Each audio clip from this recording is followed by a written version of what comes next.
Now, listen, you did not take a melatonin and you didn't drink Benadryl. This is just multiple Nigerian nightmares back to back, because this is Joseph Jonah-Ajonye, okay? And y'all were talking about arms earlier, and it got me thinking about this cat right here. Y'all, this dude right here, I stumbled upon these earlier today trying to find an Instagram photo of somebody. Another kid that hasn't been playing football for very long. He started playing with the freshman in high school, so he's practically a veteran compared to Ogboko. Also hails from the land of Nigeria. Also calls himself the Nigerian Nightmare. What a legacy Christian Okoye left, huh, Rusty? Kid. I spoke with this cat earlier today too, and listen, there's not a whole lot of information here. I'll say this: he didn't want to do an interview because he has a commitment coming on July 12th. Read into that what you will. But Georgia's in better shape. I think Rusty would agree with this. I think Jake Roos would agree with this. I think even Palmer and his contrarian nature would agree with this. As much as he wants to do like, yeah, but what if? Yeah, but what if? How about this alternative? Yeah. What do you think of this? But no, I think even Palmer in his contrarian nature would agree. Georgia exits this official visit with Joseph Jonah-Ajonye better than they came into it. And that's saying something. Georgia came in 96.9 on the RPM, and they're going to exit, I don't know, 97.1. Maybe sounds like a radio station. The River. That's River. Yeah, that's the River. A little classic rock there. But this cat right here, I'm telling you, I really feel good about this dude. Not only, committing to Georgia, I've got to pick in. I'm more confident than I was, but I really feel really good about this kid at the next level too. There's just something. You talk to certain kids, you kind of get a feel for them and kind of how they. He just seems like the kind of kid that's not going to show up with a bunch of entitlement and a bunch of other things. He's a bunch of baggage. He's what was he, Rusty, when he checked in this week? 6'4.5", 6'4", 275, 34-inch arms. What do you have? An 84 wingspan, I think. Yeah, I don't know if you reported that. I remember the arm length. Yeah, the arm length was just stupid. I don't even know. Yeah, that's tackle. That's tackle arm length.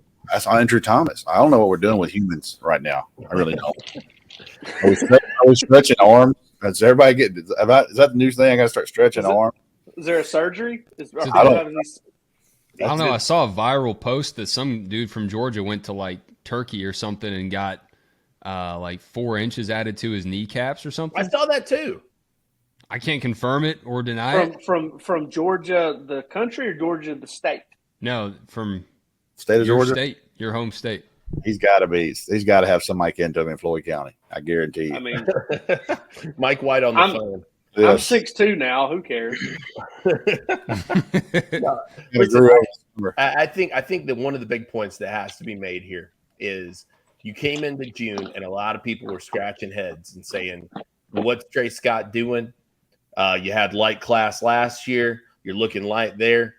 You come out now, you got Justin Green in the fold. You got Jordan Thomas in the fold. You got Nnamdi Ogboko in the fold.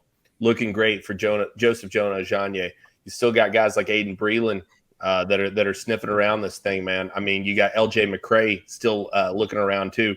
I mean, there's some big names hanging out there. But within the course of about 4 weeks now, they've reshaped the face of that position group if all these guys stick. And they needed to do that, but they also delivered on it like that.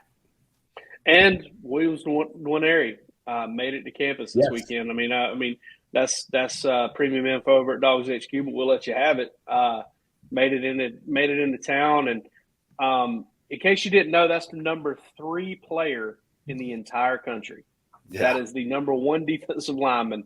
I mean, you want to talk about the dead period starts. So. Rusty, the dead period starts in 2 hours and 7 minutes, and Georgia, he's on his way home. So the dead period started about 3 hours for Georgia staff. They're them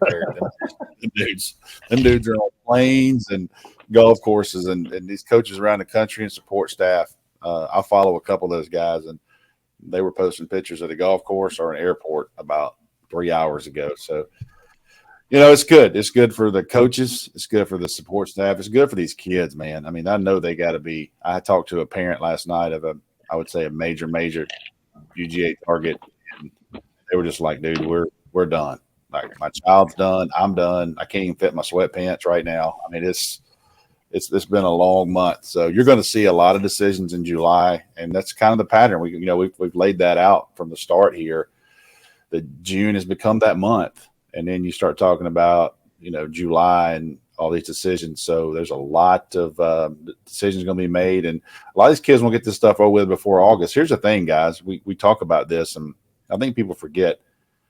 You take guys, like KJ Bolden and all these guys have been recruited 3 or 4 years now. I mean, they've had offers since they were freshmen. Like, they've done every damn photo shoot and everything you could possibly do, and these officials were kind of that was the end of it, kind of the peak deal. And let's get ready to play some football. I had a little camp today. That's where I got my perfect sunburn there with hat on backwards. But I told those kids today, you got 1 week left in Georgia. Then we go to a 10-day dead period. When you come back, it's football season until your last game. Like, it is football season, high school, college, whatever. Every practice is geared toward that first game. It's real stuff. So literally we're about 2 weeks away from every single day being important towards the high school and college football season. Also, like you said, a lot of these kids want to get those decisions done before that season so that they can focus on that season. Yep. And you mentioned that July, we kind of set out ahead of time, hey, July could be the big month. I think that makes Georgia's June even more impressive, considering the fact, and Roos, you've pointed this out, they got a commitment off of every single one of these official visit weekends so far. The fact that they've had that already that doesn't feel like an accident to me. That feels like Kirby is controlling some little part of everything and controlling the message. Maybe I need to put a tinfoil hat on.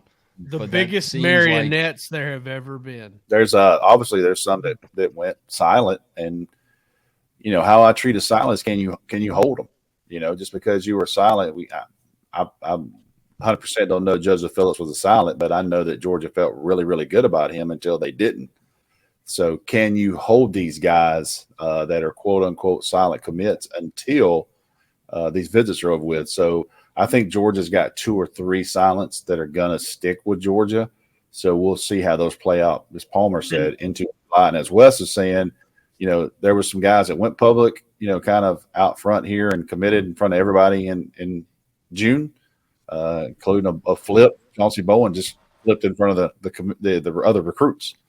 So, but you look at those, I think that Georgia's got some guys that'll be public with their commitments here the next 2 or 3, 4 weeks. I wanted to throw one quick note in. You mentioned Williams Nawari made it to campus. If you go over and look at Williams Nawari's Twitter profile, what's next to his name? That's a Nigerian flag, my friends. Yes, sir, buddy. Just to kind of hammer home the theme from earlier. So, pretty interesting. I'm like, and listen, hey, you know where Shadero Uzodiribe is from? You know where his roots are? They're in Nigeria as well, my friends. So there's methods to all of this, man. I mean, there's levels. Look at Mountain Jake, our geopolitical recruiting expert here.